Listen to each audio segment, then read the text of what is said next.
টেস্টে শেষ ৮ ইনিংসে ৪ সেঞ্চুরি শান্তর। তবে যাত্রাটা মোটেও সহজ ছিল না।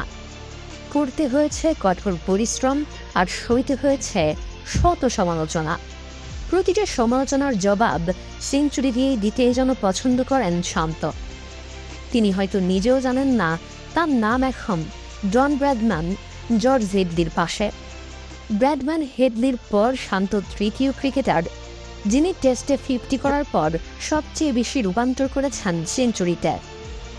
ব্র্যাডম্যানের 50 থেকে সেঞ্চুরিতে রূপান্তর করার রেট 69, জর্জ হেডলির 66.70 আর শান্তর 64.30।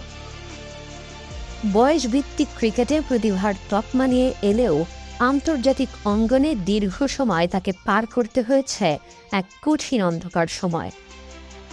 রান খরায় ভুগে দিনের পর দিন সইতে হয়েছে নানান ধরনের ট্রল আর সমালোচনা। তবে মাঠের বাইরের সেসব নেতিবাচক কথাবার্তাকে কানে না তুলে শান্ত নিজেকে গড়ে তুলেছেন একদম নিভৃতে। পরিশ্রম আর প্রবল মানসিক শক্তিতে তিনি আজ অনন্য এক উচ্চতায়।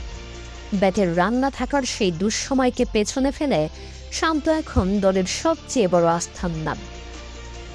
চাপের মুখে ভেঙে না পড়ে বরং বুক চিতিয়ে লড়াই করার মানসিকতাই তাকে নিয়ে এসেছে সাফল্যের সর্বোচ্চ শিখরে। গ্যালারির দু ধনীকে হাততালিতে রূপান্তর করার এই গল্পটা শান্তর অদম্য জেদ আর ইস্পাত কঠিন আত্মবিশ্বাসের।